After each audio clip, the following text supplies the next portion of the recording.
Hello friends. Company law की lecture series चल रही थी। कंपनीज एक्ट 2013 कर रहे थे। पूरा कंपनीज एक्ट करेंगे 2013। LLB, CA, CS, Bihar judiciary, सबके लिए लेक्चर यूज़फुल है। तो लास्ट क्लास में हमने डिस्कस किया था कि हम नेक्स्ट क्लास में कॉन्सेप्ट ऑफ कॉरपोरेट विल करेंगे। तो हम कॉन्सेप्ट ऑफ कॉरपोरेट विल कर रहे हैं। तो corporate, CORPORATE, corporate wheel, VEIL। अब कॉरपोरेट व्हील का मतलब होता है एक पर्दा। एक पर्दा है जिसके इस साइड कंपनी है और इस side share holder, directors, manager, ये सब है। अब हमारा जो लॉ है, कंपनी लॉ, वो कहता है कि कंपनी की सेपरेट लीगल एंटिटी है और कंपनी की लायबिलिटी के लिए कंपनी के शेयर होल्डर या डायरेक्टर रिस्पॉन्सिबल नहीं है। कंपनी में अगर कोई लॉस हो जाता है तो वो लॉस को पे करने के लिए शेयर होल्डर या डायरेक्टर या मैनेजमेंट की कोई लायबिलिटी नहीं बनती। कंपनी के पास जो असेट्स हैं सिर्फ उसमें से जितना पे हो सकता है क्रेडिटर को उतना पे हो जाएगा, बाकी जयराम जी की। नाउ अब कुछ इसकी एक एक्सेप्शन है।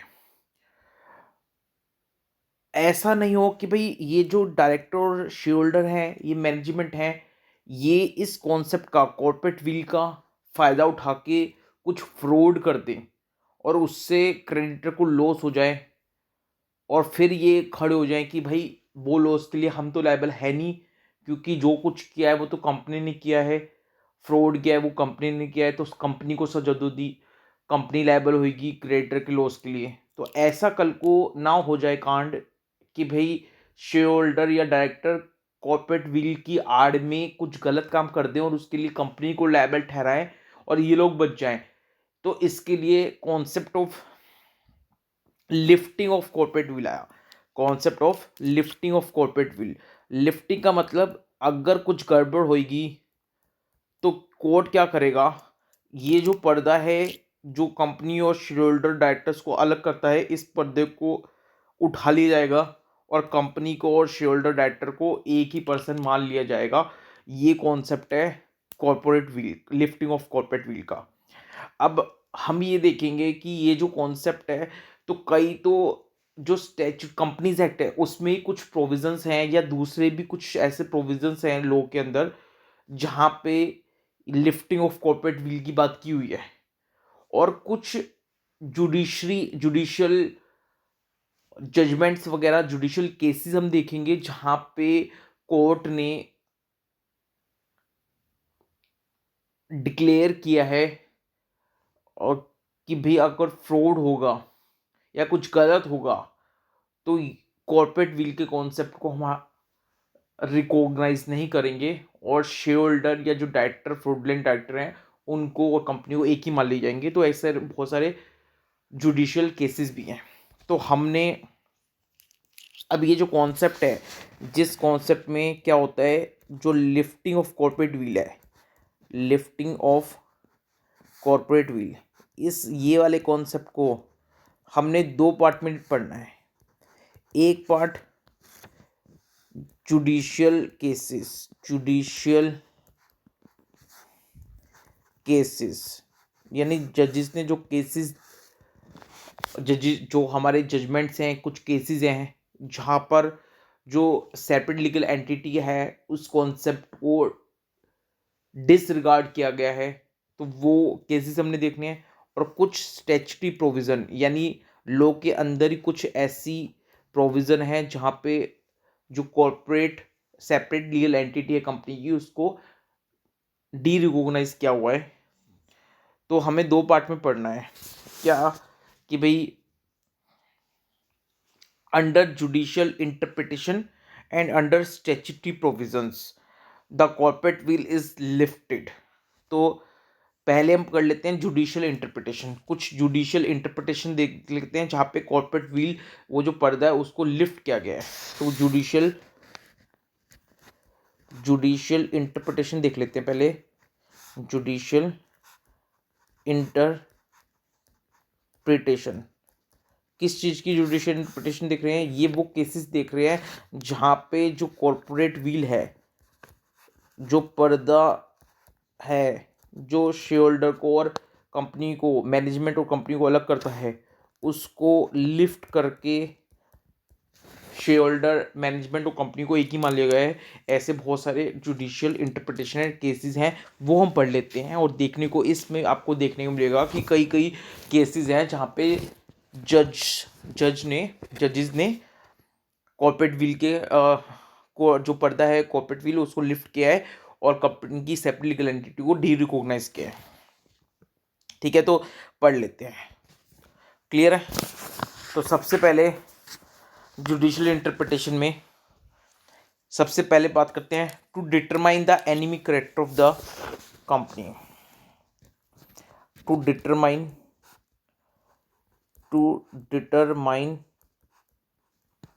The enemy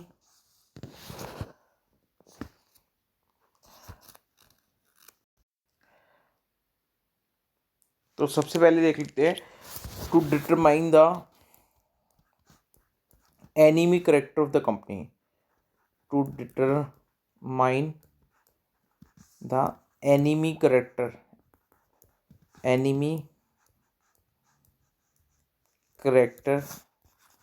of company. To determine the enemy character of the company.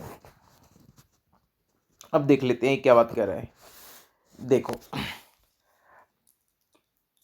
मैं एक केस लेके इस पॉइंट को समझाता हूँ आपको, फिर ये पॉइंट ज़्यादा अच्छे से डिस्कस हो जाएगा। तो पहले एक कहानी सुनो, एक केस सुनो, कुछ भी मान लो।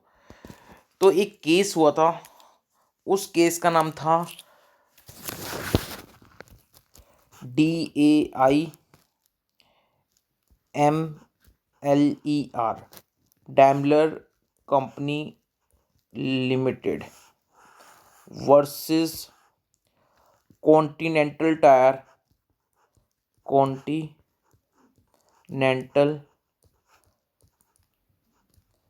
टायर एंड रबर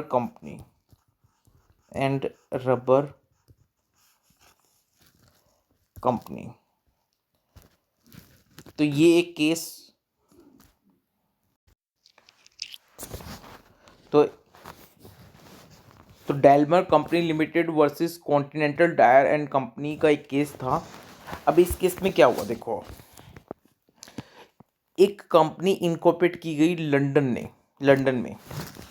तो लंदन में एक कंपनी इनकॉर्पोरेट हुई, लंदन में एक कंपनी जर्मन के लोगों ने इनकॉर्पोरेट की, यानी जर्मनी के कुछ लोगों ने लंदन में एक कंपनी को इनकॉर्पोरेट किया।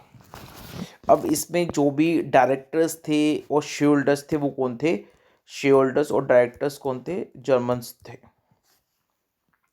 अब वर्ल्ड वॉर वन हुआ, वर्ल्ड वॉर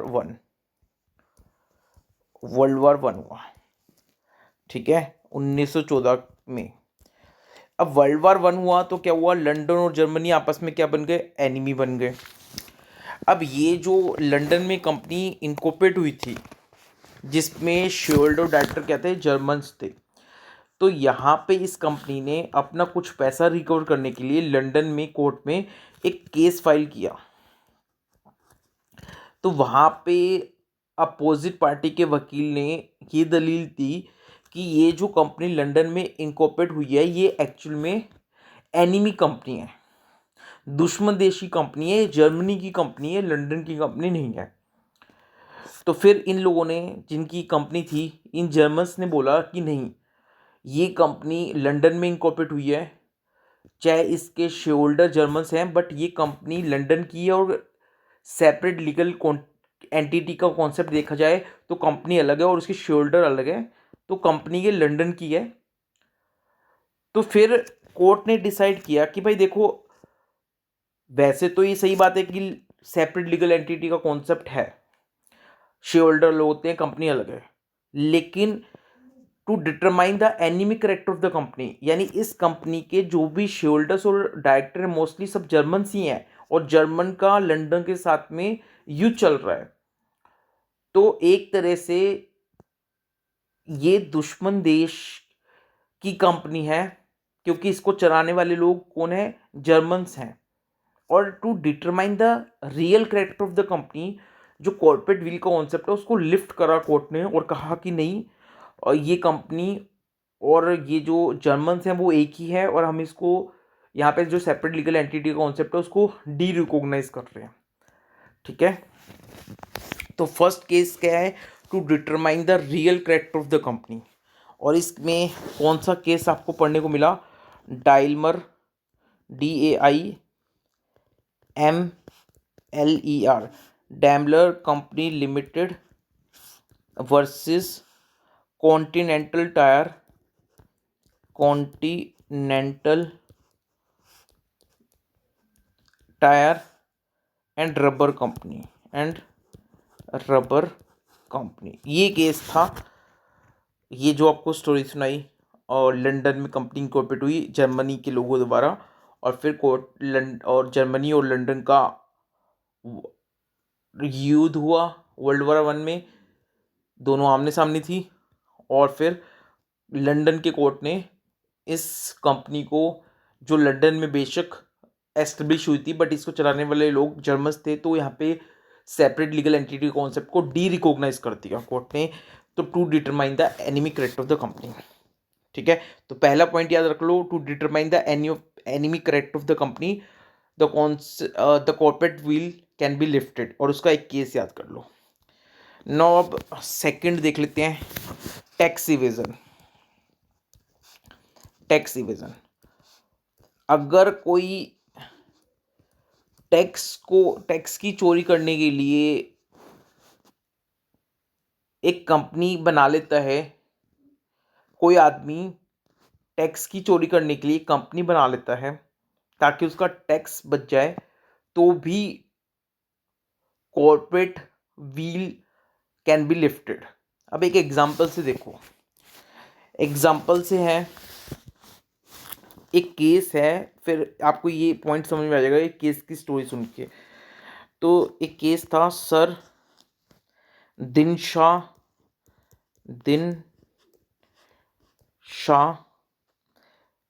मैनेक्जी, MANECKJEE,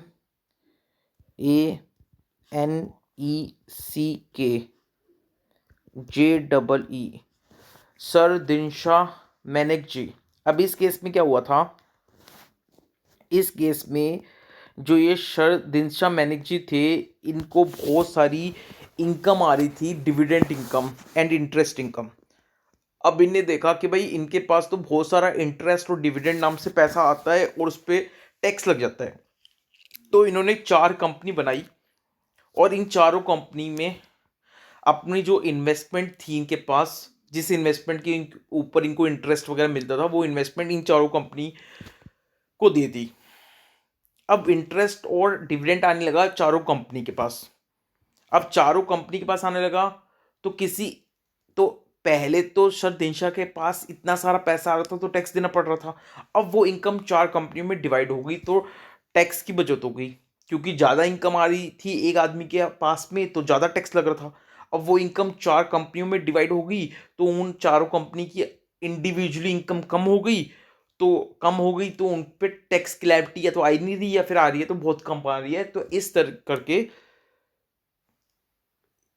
टैक्स की लायबिलिटी बचाने के लिए सर दिनशाह ने 4 कंपनी बना ली, और उनको अपनी सारी शेयर दे दिए, और उस शेयर पे उन कंपनियों को पैसा आने लग गया, डिविडेंड इनकम आने लग गई, और वो कंपनियां कहने लग गई कि ये इनकम तो हमारी है, और क्योंकि हमारी अब इनकम इतनी ज़्यादा नहीं है, चारों कंपनी की जो इनकम है वो इंडिविजुअली देखा जाए तो बहुत कम कम थी, तो उन्होंने कहा कि हम कम टैक्स देंगे। अब इतनी बात समझ में आ गई।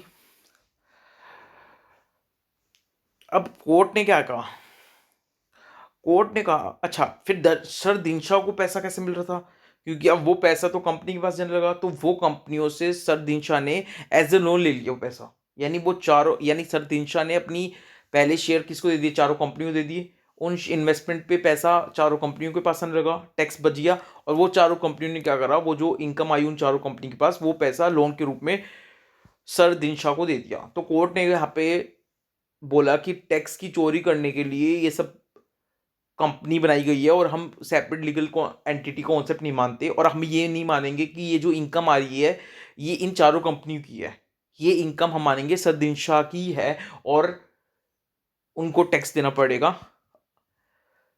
तो सेकंड आपको बात रखना है, टैक्स इवेजन के केस में भी कॉर्पोरेट विल का कॉन्सेप्ट अप्लाई होता है। तो दो हो गए। थर्ड पॉइंट करते हैं, फ्रॉड और इम्प्रॉपर कंडक्ट। थर्ड है फ्रॉड और इम्प्रॉपर इम्प्रॉपर कंडक्ट। फ्रॉड और इम्प्रॉपर कंडक्ट।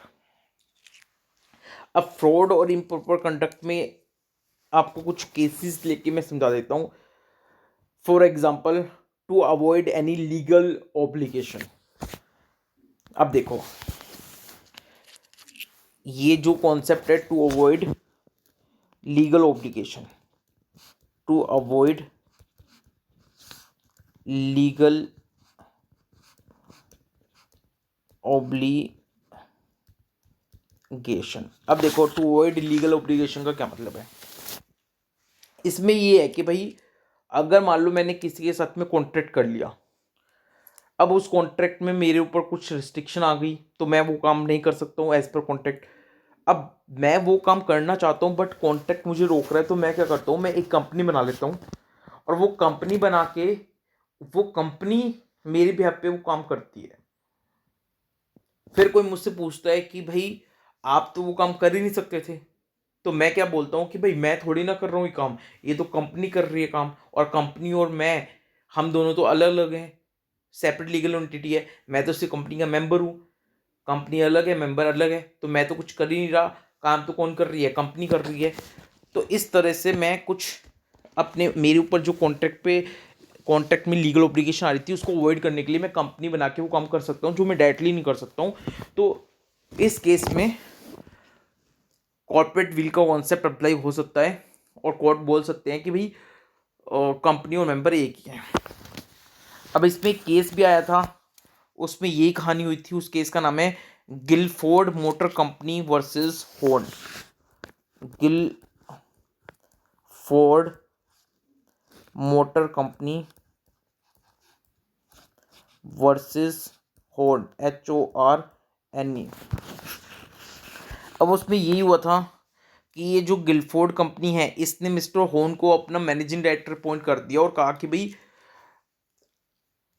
आप कंपनी के कस्टमर को लुभाओगे नहीं, क्योंकि आप कंपनी के मैनेजिंग डायरेक्टर हो, तो आप ऐसा नहीं करोगे कि कंपनी के जो कस्टमर हैं वो तो मैनेजिंग डायरेक्टर से मिलेंगे, तो आप as a managing director company के कस्टमर को लुभाओगे नहीं। हॉर्न ने कहा ठीक है भाई, मुझे एमडी बना दो, मुझे तो फिक्स सैलरी से मतलब है, मैं कंपनी के कस्टमर को क्यों लुभाऊंगा। अब हॉर्न के बहुत सारे कॉन्टेक्ट बन गए कस्टमरों से। अब हॉर्न ने सोचा कि भाई मैं अगर कंपनी छोड़ भी देता हूं तो भी कुछ साल तक तो एज पर एग्रीमेंट मैं कंपनी के कस्टमर्स को सोलिसिट नहीं कर सकता, लुभा नहीं सकता। तो मिस्टर होन ने एक कंपनी बना ली। अब वो कंपनी में मिस्टर होन क्या हो गए, डायरेक्टर या मैनेजर बन गए या शेयर होल्डर बन गए। अब वो जो कंपनी उन्होंने बनाई मिस्टर होन ने, अब वो कंपनी के ये जो कंपनी गिलफोर्ड कंपनी है जिसमें होन मैनेजिंग डायरेक्टर थे, उस कंपनी के कस्टमर को सोलिसिट करने लगी वो कंपनी। तो कोर्ट ने कहा कि भाई ये मिस्टर होन और ये कंपनी जो बनाई है मिस्टर होन ने, ये एक ही है, और मिस्टर होन अपनी कॉन्ट्रेक्चुअल लायबिलिटी, कॉन्ट्रेक्चुअल ऑब्लिगेशन को अवॉइड करने के लिए ये काम इनडायरेक्टली थ्रू कंपनी कर रहे हैं, तो यहाँ पे हम कंपनी की सेपरेट लीगल एंटिटी को डी रिकॉग्नाइज करते हैं। तो ये केस था, ठीक है।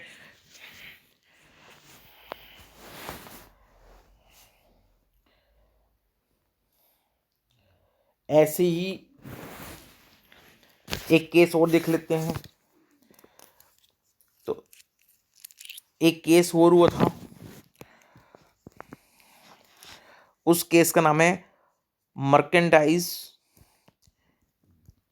Merchandise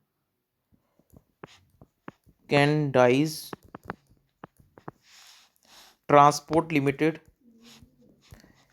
transport limited versus British transport commissioner, British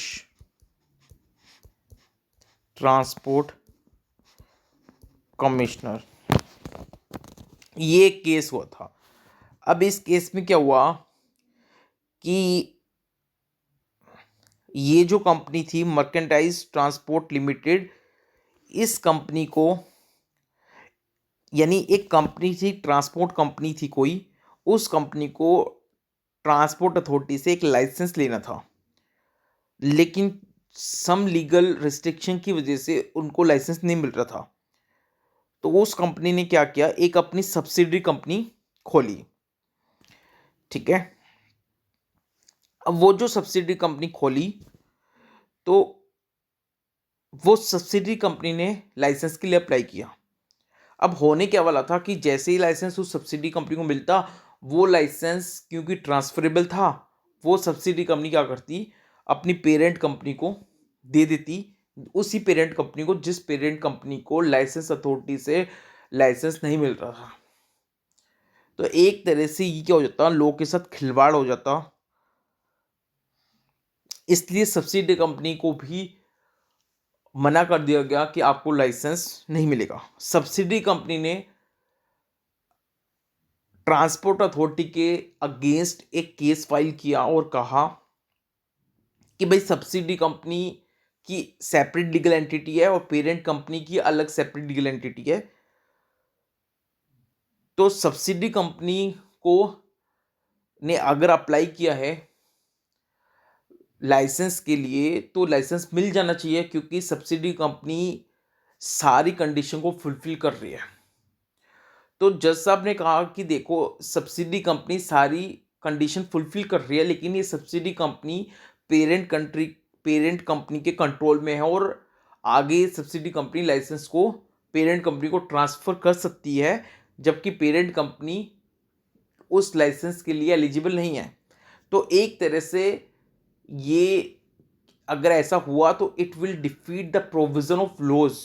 इसलिए जज साहब ने यहाँ पर इस सब्सिडी कंपनी को और उसकी जो पेरेंट कंपनी थी उसको एक माना, और सब कंपनी की सेपरेट लीगल एंटिटी का कॉन्सेप्ट डी रिकॉग्नाइज किया और कहा कि आपको लाइसेंस नहीं मिल सकता।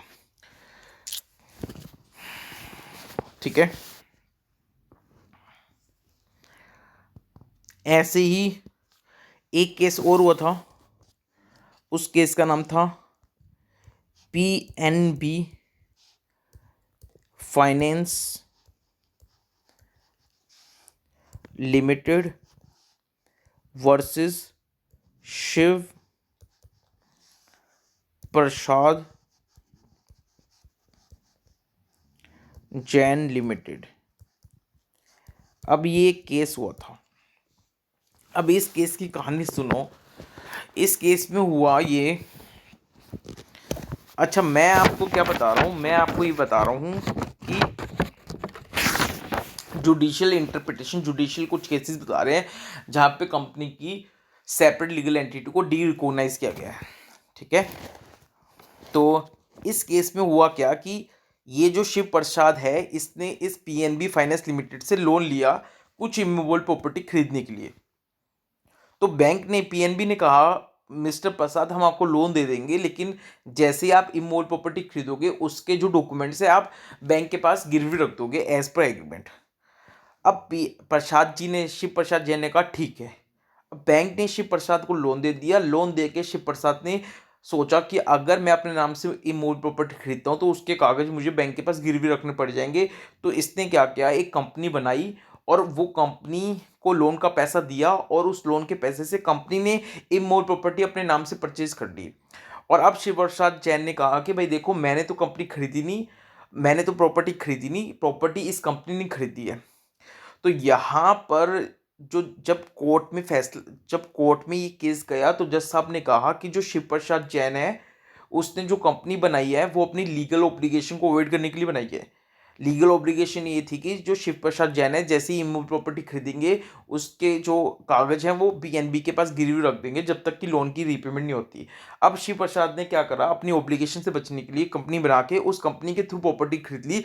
इसलिए हम यहाँ पे जो कॉर्पोरेट सेपरेट लीगल एंटिटी का कॉन्सेप्ट है उसको डी रिकॉग्नाइज कर रहे हैं और कॉर्पोरेट विल को लिफ्ट कर रहे हैं।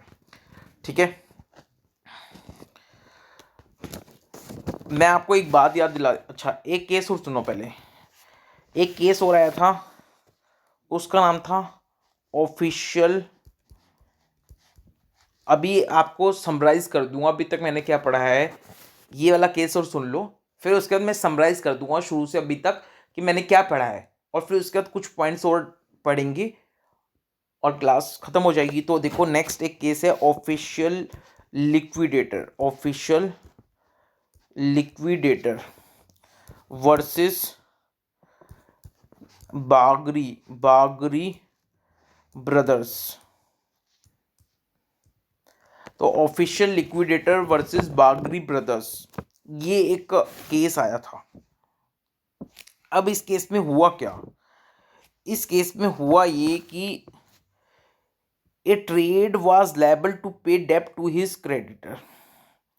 अब एक बिजनेस में क्या करना था, एक आदमी ने अपने क्रेडिटर को कुछ पैसा चुकाना था, यानी एक आदमी था वो सोल प्रोप्राइटरशिप यानी एक दुकान चला रहा था, सोल प्रोप्राइटरशिप में कोई बिजनेस कर रहा था, और अब इस दुकान में इस बिजनेस में उस आदमी ने बहुत सारे लोगों को पैसा चुकाना था।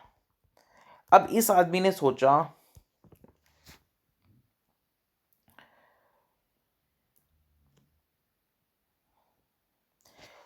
कि भाई अब क्या किया जाए, यानी इन क्रेडिटर को धोखा कैसे मिला, कैसे दिया जाए। ठीक है, तो केस क्या है, केस है official liquidator versus Bagri brother. अब इसमें ये हुआ कि एक आदमी सोल प्रॉपर्टीशिप में दुकान पे एक दुकान चला रहा था और उसकी दुकान में उसके बिजनेस में बहुत सारे क्रेडिटर हो गए। अब उसने कहा कि भाई इनको पेमेंट ना की जाए, उसका कोई तरीका सोचो। तो इस आदमी ने क्या किया, इस आदमी ने कहा कि अभी तो देखो कुछ टाइम है इन क्रेडिटर को पेमेंट देने के लिए, यानी 2 4 5 महीने बाद इनको पेमेंट करनी है, उससे पहले पहले कुछ एक ऐसा काम कर देता हूँ कि इन क्रेडिटर को पैसे ही नहीं देना पड़े। तो इसने क्या किया, इसने एक कंपनी बना ली, यानी सोल प्रॉपर्टीशिप से अपने बिजनेस को कर लिया कन्वर्ट कंपनी में। अब ये सोल प्रॉपर्टीशिप से इसने क्या करा, अपने बिजनेस को कंपनी में कन्वर्ट कर लिया। अब इस बिजनेस की जो असेट है वो किसकी असेट कहलाएंगी, कंपनी की असेट कहलाएंगी। और इसने खुद को और अपनी वाइफ को इस कंपनी में बना लिया डायरेक्टर, और अपने बच्चों को बना लिए शेयर होल्डर। अब कुछ टाइम के बाद इसने क्या करा, ये जो आदमी था इस आदमी ने अपने आप को इंसोलेंट डिक्लेयर कर दिया, कहा कि मेरा तो दिवाली निकल गया, और क्रेडिटर से कहा कि भाई देखो मैं आपकी पेमेंट नहीं कर सकता हूँ क्योंकि मेरे पास तो कुछ है ही नहीं, और जो कुछ था वो मैं कंपनी को दे चुका हूँ। तो इस आदमी ने कहा कि मेरे पास अब कोई प्रॉपर्टी नहीं है, और जो प्रॉपर्टी थी वो मैं कंपनी को दे चुका हूँ क्योंकि मैंने अपनी सोल प्रॉपर्टी बिजनेस को कंपनी को बेच दिया था, एक कंपनी को बेच दिया था, और अब मेरे पास कुछ भी नहीं है, अब मैं इंसॉल्वेंट हो गया हूँ। तो जब मामला कोर्ट में गया तो जज साहब ने कहा कि देखो मिस्टर सोल प्रॉपर्टर, आपने क्या करा, इस कंपनी को बनाया है ताकि आप फ्रॉड कर सको क्रेडिटर के ऊपर। आपने क्या किया है, जज साहब ने सोल प्रॉपर्टर को कहा कि देखो आपने क्या किया है, आपका बिजनेस चल रहा था उसमें आपकी लायबिलिटी हो गई थी, आपको पेमेंट करनी थी, आपने वो बिजनेस एक कंपनी बना के उस कंपनी को बिजनेस बेच दिया अपना। अब आपने बाद में क्या करा, अपने आप को इंसॉल्वेंट डिक्लेयर कर दिया कि मेरे पास तो कुछ है नहीं, क्योंकि आप तो अपना सारा बिजनेस कंपनी को बेच चुके हो। तो आपने अपने आप को इंसॉल्वेंट डिक्लेयर कर दिया कि अब मेरे पास कुछ है नहीं, और अब आप ये क्लेम कर रहे हो कि कंपनी सेपरेट लीगल एंटिटी है, मैं अलग हूं, तो भाई मेरे पास तो कुछ है नहीं, और ये जो क्रेडिटर्स हैं, ये जो क्रेडिटर्स हैं इनको मैं पैसा देने के लिए एबल नहीं हूँ क्योंकि मैं तो इंसॉल्वेंट हूँ। तो यहाँ जज साहब ने कहा देखो कि आपने यहाँ पे डिफ्रॉड करने के लिए, क्रेडिटर के साथ धोखा करने के लिए कंपनी को बनाया है, इसलिए हम इस जो सेपरेट लीगल एंटिटी कॉन्सेप्ट है उसको डी रिकॉग्नाइज कर रहे हैं, और ये कंपनी आप ही हो, और अब इस कंपनी के पास जो असेट है वो आपकी असेट ही है।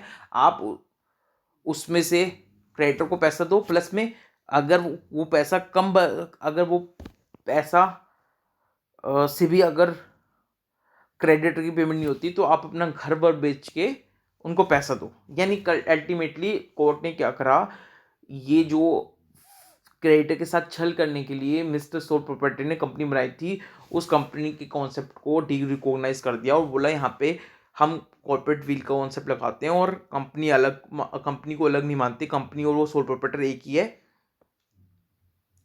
तो यहाँ पे बेसिकली एक ये केस आया था। क्लियर है?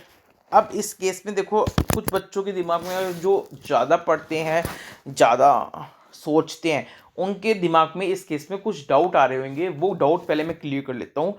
इस केस में क्या क्या डाउट आ रहे होंगे उन बच्चों के दिमाग में जो ज़्यादा सोचते हैं, और जो ज़्यादा नहीं सोचते उनको तो कोई डाउट आ नहीं रहा होगा, और जो थोड़ा सा दिमाग लगा रहे हैं बच्चे उनको कुछ डाउट आ रहे होंगे इस केस में। वो मैं डाउट क्लियर कर देता हूँ। पहले तो मैं खुद डाउट बताता हूँ कि डाउट क्या आ रहा होगा। कईयों को तो यही नहीं पता होगा, कि कईयों को लग रहा होगा डाउट तो है, लेकिन क्या डाउट है ये समझ नहीं आ रहा। तो पहले तो मैं सबके डाउट बता देता हूँ कि डाउट क्या आ रहा होगा आपके दिमाग में, और फिर उस डाउट का आंसर दे देता हूँ। तो ये केस आपको क्लियर हो जाएगा, क्योंकि इसमें मैंने कुछ बातें हिडन कर ली, जानबूझ के छुपा ली, क्योंकि नहीं छुपाता तो मज़ा खराब हो जाता। तो अब मैं पहले डाउट बताता हूँ आपको, ये केस सुनने के बाद क्या डाउट आए होंगे। तो सुनो, अब सुनो क्या डाउट होगा, आपको क्या कह रहा होगा। अगर एक आदमी था, डाउट सुनो आपका क्या डाउट होना चाहिए इस क्वेश्चन में, इस केस में। अगर कोई आदमी था और अगर वो सोल प्रॉपर्टी में कोई बिजनेस चला रहा था, उसकी थी उसकी उस बिजनेस में लायबिलिटी थी, उसके बहुत सारे क्रेडिटर थे। उसने क्या किया, अपने सोल प्रोप्राइटरशिप को कंपनी में कन्वर्ट कर लिया, और बाद में और वो उस कंपनी का डायरेक्टर बन गया। फिर उसने अपने आप को इंसॉल्वेंट डिक्लेयर कर दिया और कहा कि मैं क्रेडिटर का पैसा दे नहीं सकता हूं। अब डाउट ये आना चाहिए कि क्रेडिटर उस आदमी से पैसा क्यों मांगेंगे। जब उसने अपनी सोल प्रोप्राइटरशिप को कंपनी में कन्वर्ट कर दिया, तो कंपनी के पास जो उस सोल प्रोप्राइटरशिप की जैसे असेट गई होगी, वैसे उस बिजनेस की लायबिलिटी भी गई होगी। तो अब वो जो क्रेडिटर थे सोल प्रोप्राइटरशिप के, वो क्रेडिटर किसके बन गए, कंपनी के बन गए। तो अब कंपनी की लायबिलिटी बनती है कि कंपनी उन क्रेडिटर को पे करे। तो क्रेडिटर तो कंपनी से पैसा ले लेंगे, कंपनी तो इंस्टॉलमेंट नहीं हो रही। यहाँ पे तो इंस्टॉलमेंट कौन हो रहा है, ये जो सोल प्रोप्राइटर चला रहा था आदमी, ये इंस्टॉलमेंट अपने आप को इंस्टॉलमेंट डिक्लेयर कर रहा है, जिसका नाम बागरी ब्रदर था। ये बागरी ब्रदर अपने आप को इंस्टॉलमेंट डिक्लेयर कर रहा है, तो करने दो। क्रेडिटर इसके पास पैसा मांगने ही क्यों जाएंगे, क्रेडिटर तो कंपनी के हो गए, अब कंपनी से पैसा मांगेंगे वो। तो ये डाउट आना चाहिए। तो भाई इसकी पूरी स्टोरी सुनो, हुआ क्या होगा इस केस में, कि सही बात है कि जो क्रेडिटर है वो कंपनी से पैसे मांगेंगे, बट ध्यान से देखो, जब ये सोल प्रोप्राइटर था, इसकी जो बिजनेस की असेट थी, वो बिजनेस की असेट थी मान लो 50 रुपए की, और इसकी जो लायबिलिटी थी वो थी 70 रुपए की। यानी इसके बिजनेस में असेट थी 50 की और लायबिलिटी थी 70 की। अब ये सोल प्रोप्राइटरशिप में जब क्रेडिटर को पे करता, तो 50 रुपए तो बिजनेस से ही आ जाते, एक्स्ट्रा जो 20 रुपए देने पड़ते क्रेडिटर को, वो बिजनेस से तो रिकवर होते नहीं। तो वो इसको अपनी पर्सनल असेट, घर की असेट बेच के 20 रुपए क्रेडिटर को देने पड़ते। यानी इसके बिजनेस में असेट थी 50 रुपए की, लेकिन लायबिलिटी थी 70 रुपए की। तो 50 रुपए की असेट उठा के 50 रुपए की लायबिलिटी पे कर सकता था, एक्स्ट्रा लायबिलिटी जो 20 रुपए की रहेगी उसके लिए अपने घर बार बेच के 20 रुपए देने पड़ते इसको। इसने दिमाग लगाया, इसने कंपनी बना दी। अब कंपनी बना दी तो कंपनी तो भाई सेपरेट लीगल एंटिटी है, और उसके जो डायरेक्टर वो अलग है। अब इसने कहा होगा कि भाई क्रेडिटर से कि अब आप मेरे क्रेडिटर नहीं हो, कंपनी से मांगो पैसा। कंपनी से जब क्रेडिटर गए होंगे पैसा मांगने, तो कंपनी ने कहा होगा कि भाई देखो 50 रुपये के सेट है, वो ले लो, बाकी हमारे पास और कंपनी क्या कर सकती है, कंपनी के पास 70 रुपये की लायबिलिटी है, 50 रुपये के सेट है, 50 रुपये की एसेट उस 70 की लायबिलिटी में बांट देगी। ठीक है। फिर इसने बोला हुआ कि देखो अब तो कंपनी की जो क्रेडिटर है वो कंपनी की लायबिलिटी है, मैं अपने पर्सनल घर से अपनी एसेट बेच के क्यों पैसे दूं क्रेडिटर को, क्योंकि ये क्रेडिटर मेरी पर्सनल लायबिलिटी नहीं है, तो कंपनी की लायबिलिटी है। तो इस तरह की इसने चालाकी खेलने की कोशिश की होगी। तब कोर्ट ने कॉन्सेप्ट ऑफ कॉर्पोरेट विल को कॉन्सेप्ट अप्लाई किया और कहा कि बेटा आ जाओ, ये लायबिलिटी क्रिएट जो क्रेडिटर है वो आपकी लायबिलिटी है, आपको अपने घर से एक्स्ट्रा 20 रुपये इनको देने पड़ेंगे। ये केस रहा होगा, ठीक है। नाउ अब मैं आपको सम अप कर देता हूँ कि अभी तक हमने पढ़ाई क्या है। पढ़ाई ये है कि भाई हम ये पढ़ रहे थे कि लिफ्टिंग ऑफ कॉर्पोरेट विल का कॉन्सेप्ट है वो दो हेड में हमने पढ़ना है। एक तो स्टैच्यूट में ही यानी कंपनी लॉ और दूसरे लॉ में कुछ प्रोविजन दे रखे हैं वो डिस्कस करने हैं, और एक जुडिशियल केसेस है वो डिस्कस करने हैं। पहले हमने जुडिशियल केसेस डिस्कस करने की सोची, इसलिए हम पहले पढ़ रहे हैं जुडिशियल केसेस जहाँ जहाँ कॉर्पोरेट विल का कॉन्सेप्ट लिफ्ट किया गया है। उसमें हमने सबसे पहला पॉइंट पढ़ा था, to determine the enemy character of the company corporate veil का कॉन्सेप्ट अप्लाई किया जा सकता है। और उसमें हमने Daimler company limited versus Continental tyre and company rubber company का केस पढ़ा था। सेकंड हमने पढ़ा टैक्स रिविजन करने के लिए भी ये लिफ्टिंग ऑफ कॉर्पोरेट विल का कॉन्सेप्ट अप्लाई होता है, और इसमें हमने सर दिनशाह मैनेकजी का केस पढ़ा था। फिर थर्ड हमने पढ़ा कि अगर कोई कंपनी बना के फ्रॉड करना चाह रहा है या अपनी लीगल ऑब्लिगेशन से बचना चाह रहा है तो भी लिफ्टिंग ऑफ कॉर्पोरेट विल का कॉन्सेप्ट हो सकता है। अब इस थर्ड पॉइंट में हमने बहुत सारे केसेस पढ़े। पहले हमने पढ़ा गिलफोर्ड मोटर कंपनी एंड होन का केसेस, फिर हमने पढ़ा Mahindra transport company versus British transport commissioner का केस, फिर हमने पढ़ा PNB finance limited versus Shiv Prasad Jain का केस, और अब हमने पढ़ा official liquidated versus Bagri brother limited. ये 4 केस पढ़े हमने थर्ड पॉइंट के अंदर। जो थर्ड पॉइंट हमारा था कि अगर आप फ्रॉड कर रहे हो कंपनी बना के या इम्प्रॉपर कंडक्ट कर रहे हो या अपनी लीगल ऑपरेशन से बचने के लिए आप कंपनी बना रहे हो, तो फिर lifting of corporate will concept apply होता है। ये हमने थर्ड पॉइंट के अंदर 4 केसेस पढ़े। अब फोर्थ पॉइंट हम पढ़ लेते हैं। फोर्थ पॉइंट, ठीक है। तो 3 पॉइंट हो गए, कौन कौन से? फर्स्ट है to determine the enemy character, second है टैक्स इविजन, और थर्ड है इम्प्रॉपर कंडक्ट या फ्रॉड या टू अवॉइड लीगल ऑब्लिगेशन। ये 3 केसेस पढ़ लिए जहाँ पे हम concept of lifting of corporate veil apply कर सकते हैं, और जजेस ने भी किया है। लिख भी दूं एक बार कौन कौन से पॉइंट पढ़े हमने 3। पहला पॉइंट पढ़ा हमने to determine the enemy character, to determine the enemy character, enemy character of company, ठीक है। सेकंड हमने पढ़ा है टैक्स इवेजन, अगर आपने टैक्स अवॉइड करने के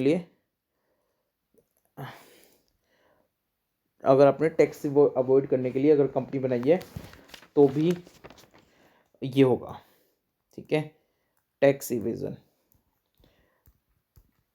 टैक्स इवेजन। थर्ड है अगर आप कंपनी बना के कुछ फ्रॉड करना चाह रहे हो, कुछ इम्प्रॉपर कंडक्ट करना चाह रहे हो, कुछ अपनी लीगल ऑब्लिगेशन को अवॉइड करना चाह रहे हो, तो ये हमने पढ़ा, इसमें हमने 4 केसेस पढ़े थे। अब फोर्थ पॉइंट है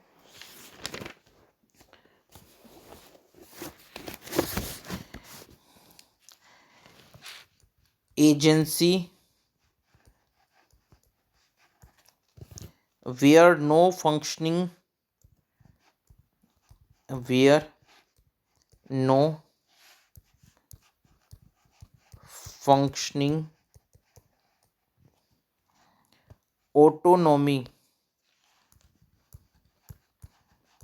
autonomy granted to subsidiary, ठीक है। तो देखो agency where no functioning autonomy granted to subsidy.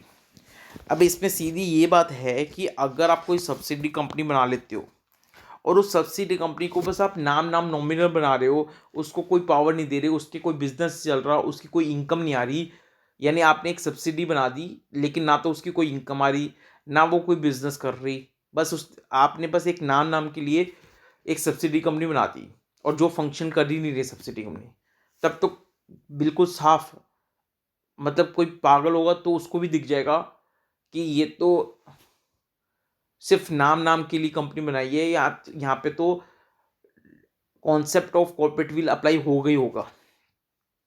अब एक एग्जांपल देके आपको समझाता हूँ, तो ये तो समझने की जरूरत ही नहीं है, तो सीधा सीधा दिख रहा है कि किसी ने कंपनी बना दी, सब्सिडी कंपनी बना दी, यानी कोई होल्डिंग कंपनी थी, उस होल्डिंग कंपनी ने अपनी एक सब्सिडी कंपनी बना दी। कोई होल्डिंग कंपनी थी, एक पेरेंट कंपनी थी, और उसने अपनी कोई एक कंपनी और फॉर्म कर दी, यानी एक कंपनी थी मेन कंपनी, उसने अपनी एक एडिशनल एक कंपनी उस मेन कंपनी में बना दी। जैसे कोई रिलायंस कंपनी है, उसने एक ABCD एक कंपनी बना दी, ऐसा मतलब कोई एक कंपनी ऑलरेडी चल रही थी, उसने एक कंपनी और बना दी अलग से। अब कंपनी की तो सेपरेट लीगल एंटिटी होती है, तो ऐसे ही जो मेन कंपनी है उसको हम बोल रहे हैं होल्डिंग, और उस जो एडिशनल कंपनी बनी है उसको हम बोल रहे हैं सब्सिडी। तो एक होल्डिंग कंपनी ने एक सब्सिडी कंपनी बना दी। अभी सब्सिडी कंपनी ना तो फंक्शन कर रही, ना इसकी इनकम है, ना कुछ एक्सपेंस हो रहे, ना कुछ हो रहा, तो भाई सिर्फ नाम के लिए बना दी। तो यहाँ पे तो साफ साफ दिख जाएगा कि ये जो सब्सिडी कंपनी है, यहाँ पे तो ये और होल्डिंग कंपनी एक ही है। अब एग्जांपल देता हूँ कि एक केस आया था FG फिल्म्स लिमिटेड का। तो FG फिल्म्स लिमिटेड का एक केस आया था, और उस FG फिल्म्स लिमिटेड में क्या हुआ था, FG फिल्म्स लिमिटेड में क्या हुआ था, एक अमेरिकन कंपनी थी। अब वो अमेरिकन कंपनी ने क्या कहा कि भाई अमेरिकन कंपनी ये सोच रही थी, उस टाइम पे क्या हुआ करता था, देखो अगर आपको अपनी पिक्चर को ब्रिटिश फिल्म डिक्लेयर करवाना है, तो अगर आप कोई मूवी बना रहे हो, आप कहीं पे भी पूरे वर्ल्ड में, और आपको अपनी फिल्म को ब्रिटिश फिल्म डिक्लेयर कराना है, तो आपकी कंपनी को ब्रिटिश कंपनी होनी चाहिए। यानी अगर कोई ब्रिटिश फिल्म कंपनी अगर कोई मूवी बनाती है, तो उसी मूवी को ब्रिटिश फिल्म रिकॉग्नाइज किया जाता था इंग्लैंड में, ब्रिटेन में। तो एक अमेरिकन कंपनी ने क्या किया, अपने आप को, यानी एक अमेरिकन कंपनी थी, उसने एक सब्सिडी कंपनी खोली लंदन में, और लंदन में उसने एक सब्सिडी कंपनी खोली, और उस सब्सिडी कंपनी के नाम पे उन्होंने एक पिक्चर बनाई। तो भाई अब सब्सिडी कंपनी क्योंकि लंदन में इनकॉर्पोरेट हुई है, और सब्सिडी कंपनी के नाम पे अगर कोई पिक्चर बनी है, तो माना जाएगा कि वो ब्रिटिश फिल्म है। लेकिन वहाँ जो इंग्लैंड में जो बोर्ड ऑफ ट्रेड था, जो मूवी पास करता है, तो बोर्ड ऑफ ट्रेड था, जो उस बोर्ड ऑफ ट्रेड ने कहा कि भाई हम इसको ब्रिटिश फिल्म नहीं मान सकते। बोर्ड ऑफ ट्रेड ने मना कर दिया। जब मामला कोर्ट में गया, तो कोर्ट ने भी यही बोला कि भाई ये सबसे अमेरिकन कंपनी ने जो सब्सिडी कंपनी बनाई है, ये सिर्फ नाम की बनाई है, ताकि वो अपनी मूवी को ब्रिटिश फिल्म डिक्लेयर करवा सकें। तो यहाँ पे भी ये केस है, ठीक है। Agency where no functioning autonomy granted to the subsidy, ये केस है जहाँ पे concept of corporate veil apply होगा। यानी आप सिर्फ नाम की सब्सिडी बना रहे हो, ना कोई बिजनेस कर रही हो, ना उसकी कोई इनकम आ रही, तो यहाँ पे लिफ्टिंग ऑफ कॉर्पोरेट विल का कॉन्सेप्ट अप्लाई होगा। तो 4th पॉइंट हो गया आपका, और अब 5th पॉइंट कर लेते हैं। 5th पॉइंट है avoidance of welfare legislation. Avoidance of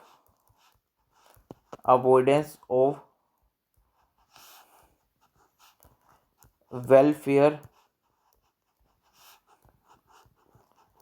legislation. Avoidance of welfare legislation. अब ये जो अवॉइडेंस ऑफ वेलफेयर लेजिस्लेशन है, ये क्या है, देखो। अब वेलफेयर लेजिस्लेशन कोई एक लॉ है, सपोज कोई कानून है। अब वो कानून कहता है कि भाई आपको अपने वर्कमैन को कुछ बोनस देना है। सपोज करो कोई कानून है, वो कहता है कि आपने अपने वर्कमैन को बोनस देना है, और बोनस वो देना है वो प्रॉफिट के ऊपर है, यानी कंपनी का जो प्रॉफिट होगा उसके हिसाब से कुछ परसेंटेज वर्कमैन को बोनस देना है एज पर एनी लॉ। अब कंपनी अगर ये सोचती है कि भाई हमारा प्रॉफिट ज़्यादा होगा, तो हमें वर्कमैन को ज़्यादा बोनस देना पड़ेगा, वो कंपनी क्या करती है, एक सब्सिडी कंपनी अपनी एक और कंपनी इनकॉर्पोरेट कर देती है, ठीक है, और अपनी बहुत सारी असेट दूसरी कंपनी को ट्रांसफर कर देती है। अब दूसरी कंपनी जो बनी है उसके पास बहुत सारी इनकम जाने लग जाती है, तो अब इनकम शेयर हो गई, यानी इसका मतलब पहले जो प्रॉफिट सिर्फ मेन कंपनी को मिल रहा था, अब उसमें से कुछ प्रॉफिट सब्सिडी कंपनी के पास जाने लग गया और कुछ प्रॉफिट मेन कंपनी के पास जाने लग गया।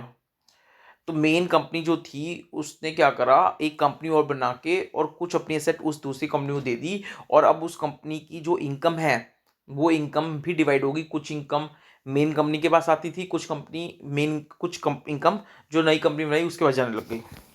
तो अब ये जो नई कंपनी थी, सॉरी ये जो ओल्ड कंपनी थी, मेन कंपनी थी, इसका प्रॉफिट ऑलरेडी ऑटोमेटिकली रिड्यूस हो गया, क्योंकि कुछ इनकम इसकी दूसरी नई कंपनी के पास जाने लगती, क्योंकि अपनी अब इसने अपनी कुछ असेट उसको ट्रांसफर कर दी थी, तो प्रोपोर्शनेटली कुछ इनकम दूसरी कंपनी को जाने लगी।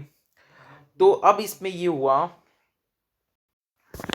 तो अब तो यहाँ पे अब यहाँ पर जज साहब ने ये कहा कि जो ये नई कंपनी बनाई गई है ये इसलिए बनाई गई है ताकि कंपनी का प्रॉफिट रिड्यूस हो जाए, कंपनी का प्रॉफिट शिफ्ट हो जाए, और कंपनी का अगर प्रॉफिट कम हो जाएगा तो ऑब्वियसली उसकी बोनस देने की जो लायबिलिटी है वो भी कम बनेगी, और ये सिर्फ एक रास्ता है to avoid the obligation of any legislation.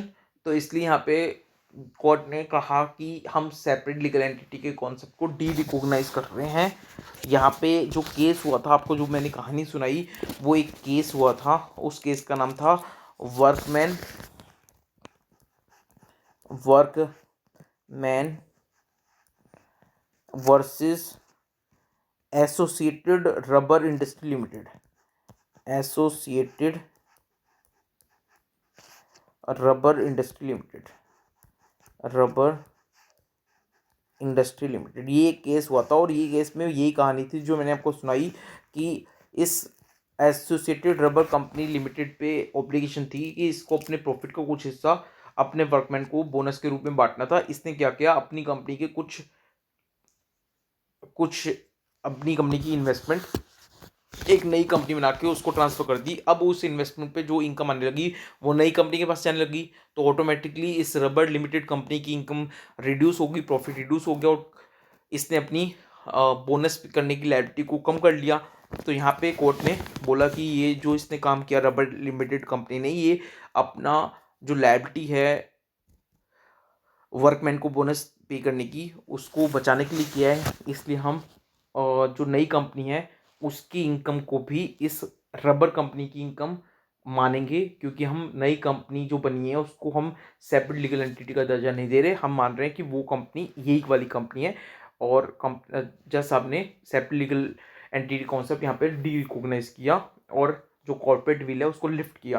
तो ये 5 केसेस हमने पढ़े आज, 5 पॉइंट पढ़े हैं, उस 5 पॉइंट के अंदर हमने कुछ केसेस पढ़े हैं, पॉइंट 5 पढ़े हैं। तो अब लेक्चर क्योंकि लंबा ना हो जाए इसलिए बाकी अभी ख़त्म नहीं हुआ जुडिशियल इंटरप्रिटेशन, तो नेक्स्ट क्लास में भी हम जुडिशियल इंटरप्रिटेशन ही पढ़ेंगे, फर्दर पॉइंट पढ़ेंगे उसमें, और फिर जुडिशियल इंटरप्रिटेशन जब खत्म हो जाएंगे तब स्टैट्यूटरी प्रोविजन पढ़ेंगे, कहाँ कहाँ स्टैट्यूट में लिखा हुआ है लिफ्टिंग ऑफ कॉर्पोरेट विल का कॉन्सेप्ट कहाँ कहाँ स्टैट्यूट में मेंशन है, ठीक है।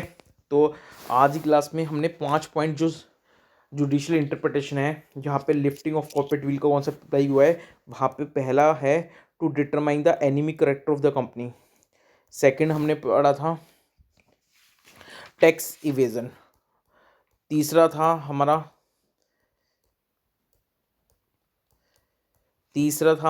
कोई फ्रॉड आप कर रहे हो, कोई इम्प्रॉपर कंडक्ट कर रहे हो, कोई लीगल ऑब्लिगेशन से बचने के लिए आप कंपनी बना रहे हो। फोर्थ था आपका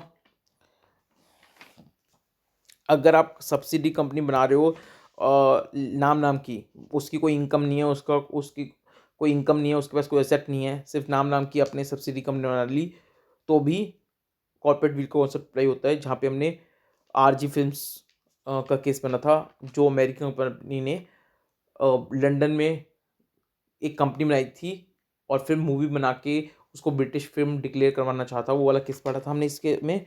और फिफ्थ पॉइंट हमने पढ़ा है वेलफेयर लेजिस्लेशन। कोई लॉ है और उस लॉ को अवॉइड करने के लिए आप कंपनी बना रहे हो। जो हमने ये केस पढ़ा है welfare workman versus associated rubber industry limited, जो अभी लास्ट केस पढ़ा है वो ये फिफ्थ पॉइंट में था। कुछ वेलफेयर लेजिस्लेशन, वेलफेयर से रिलेटेड कानून को अवॉइड करने के लिए आपने कंपनी बनाई है। तो ये 5 पॉइंट हमने पढ़े। To determine the enemy character, tax evasion, fraud, legal obligation से बचने के लिए कुछ नाम की सब्सिडी कंपनी बना ली, या फिर कोई वेलफेयर लॉ है उस लॉ को अवॉइड करने के लिए। ये 5 पॉइंट अगर पढ़े हैं, इसमें अगर आप कंपनी बनाते हो तो फिर वहाँ पे लिफ्टिंग ऑफ कॉर्पोरेट विल का कॉन्सेप्ट अप्लाई होता है और आपकी कंपनी को सेपरेट लीगल एंटिटी का दर्जा नहीं दिया जाता वहाँ पे। और ये जुडिशियल इंटरप्रिटेशन है। ये ऐसे ही जुडिशियल इंटरप्रिटेशन के जो 5 पॉइंट हो गए हमारे, ऐसे 5 पॉइंट और पढ़ेंगे। उन 5 पॉइंट में भी कुछ केसेस होंगे वो पढ़ेंगे, और फिर हम प्रोसीड करेंगे फिर आगे स्टैट्यूटरी प्रोविजन पे। ठीक है, तो thank you so much, bye bye, next lecture मिलते हैं, टेक केयर।